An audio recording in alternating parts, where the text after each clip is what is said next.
Bon dia o bona nit, independentment de l'hora que estigueu veient aquest vídeo, us desitjo un millor dia.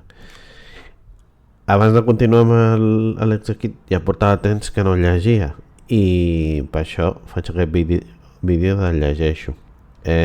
Porto ja un temps amb el Love Hero, perquè el Love Hero té molt de rerefons darrere del videojoc, i per això doncs hi ha bastant vídeos del Love Hero, tant com els que jugo com els llegeixo. Tot i ser un joc que no vaig gaudir jugant-lo, estic fent molta publicitat d'un videojoc que no vaig gaudir, però és cert que és molt bo, és un videojoc molt bo, d'acord, i el vaig passar, vaig fer no sé quants vídeos, me'l vaig passar al final.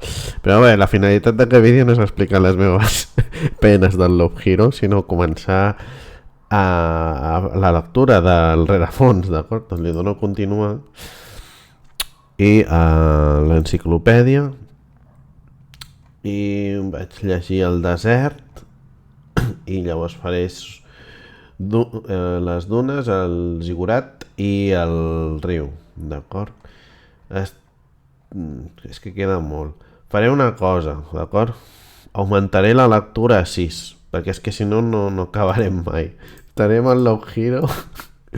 Sé que vaig dir que només em feia 3, però és que si no, no acabaré. I hi ha molta lectura.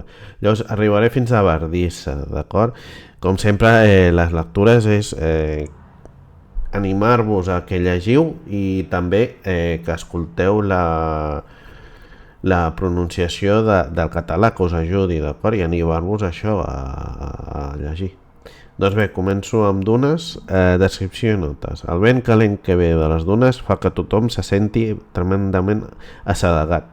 Descripció: gegants de sorra forjats pels vents calents. Les dunes de sorra poden semblar immòbils, però això no pot estar més lluny de la realitat. Capa rere capa, el vent les empeny cap endavant, i la marxa lenta d'aquests gegants no s'atura mai. Tot i que les dunes poden semblar segures, és millor evitar-les. Un pas en fals i tindràs sort, si només et trenques la cama. Una sola ràfaga de vent pot provocar una esllavissada que esdevindrà la teva perdició. L'aire al voltant de les dunes sempre és calent, fins i tot a les nits. Les muntanyes de sorra són prou poderosos com per escalfar fins i tot els vents més freds del nord. Al final, les dunes s'aprendran la vida i només elles decidiran si la teva mort serà ràpida i sobtada o llarga i dolorosa. El zigurat. Les sorres intenten ajudar a reconstruir el món. Aquest és el resultat. Un temple monumental que solia estar eternament banyat en la llum ardent del sol. Les seves parets acumulaven prou calor per cuinar les sorres profundes que l'envoltaven, però no prou per escalfar els habitants del zigurat, que anhelen la resplendor de l'orbe celestial. La màgia d'aquest lloc és simple i també força inútil. Amb màgia o sense, tot es convertirà en sorra tard o d'hora. El zigurat simplement accelera lleugerament el procés. Riu, flueix de qui sap on a un altre lloc. Potser és l'única cosa, flueix de qui sap a un altre lloc. Potser és l'única cosa d'aquest món que té un final. Descripció: una noció genèrica d'un riu com si fos a partir d'una memòria arquetípica bàsica. La seva amplada, profunditat i corrent són absolutament constants en tota la seva longitud. No obstant això, per a la memòria d'un riu assisteix inusualment a quedar-se en un estat incomplet. És totalment impossible imaginar un segon riu fins que el primer riu estigui complet, i que no hi ha manera de formar un estuari, ja que altres grans masses d'aigua ja no existeixen. Mai no estarà complet. Sorprenentment, l'existència mateixa sembla gaudir de la presència d'un riu. El món que l'envolta es fa més fort i més complet, com si es despertés d'un somni. Potser és la causa de la circulació natural de l'aigua, la cosa més comuna i necessària del nostre món. Oasi. L'aigua d'un petit rierol amagat a les dunes et proporciona una gran tranquil·litat. L'espessa vegetació és l'única cosa que impedeix que aquest rierol s'assequi. L'aigua és el tresor més preuat del desert. Civilitzacions senceres s'han construït al voltant dels oasis. Un sol glob d'aigua pot tenir a persones que s'estan morint de set més que qualsevol tresor o enemic comú. L'ambient pacífic que crea cada oasi pot calmar diverses criatures i permetre's coexistir en un petit territori.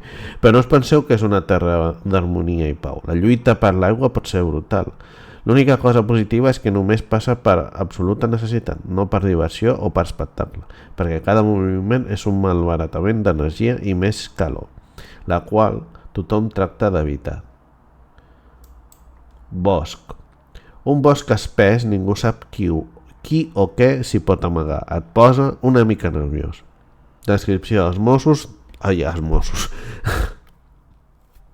Els boscos de coníferes solen ser abundants en regions fredes. Els arbres estan ben adaptats a les baixes temperatures.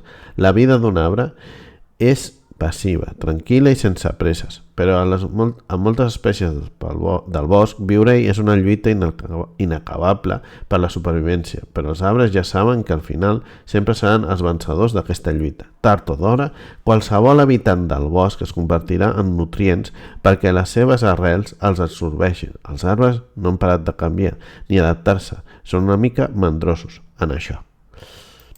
Bardissa. És tan espessa que ni tan sols hi poden penetrar els rajos del sol. Només els més ràpids poden sobreviure aquí. Descripció. Ha passat molt de temps des de l'última vegada que els troncs d'aquests avets van veure la llum del sol. El mateix passa amb totes les criatures que viuen per aquí. Per a ells, la desaparició del sol no és res gaire especial. L'únic soroll que es pot sentir és el cruixit suau dels arbres. Però això no vol dir que estigues sol. Ningú sap quantes criatures s'amaguen per aquí. Si vols sobreviure aquí, els teus ulls han de copsar fins i tot els més mínims moviments i les teves orelles no et poden fallar ni quan estàs dormint. Només llavors tens l'oportunitat d'emboscar els que intenten emboscar-te. I bé, doncs ho deixo aquí fins a la bardissa, d'acord? És que tinc molt... Aquí encara no, però més endavant el que hi ha són poemes i cançons, està bastant bé. Vull dir, ja encara no he arribat i porto molt de temps i tampoc vull estar molta estona amb la... A cap i a la fi està bé, vull dir, no... Res dolent en contra del joc, però és això, que m'he donat compte que és això, que les lectures estan bé, però a mi m'agradaria llegir les cançons i tot això, que és el que li dona més teca, tot i que la història està bé. Ara el que són els carrers i coses d'aquestes que pots fer en el videojoc. Una cosa important, repeteixo, i que deixo uns enllaços, és quan llegiu useu un diccionari al costat, perquè el bo de llegir és que apreneu vocabulari, i el vocabulari és saviesa i és coneixement d'una llengua, sigui la catalana, l'anglès o la castellana, d'acord? Si jo estic fent lectures en català, doncs us recomano llegir, us recomano, si m'escolteu hi ha alguna paraula que no enteneu, cerqueu-la a un diccionari, ja sigui digital o físic, d'acord? I res més a afegir. Com sempre, espero que hagueu gaudit de la lectura i com sempre us desitjo un millor dia a totes, a tots, a totis, a totes les senyores, a tots els senyors i a totes les senyoris. Fins una altra. Adeu.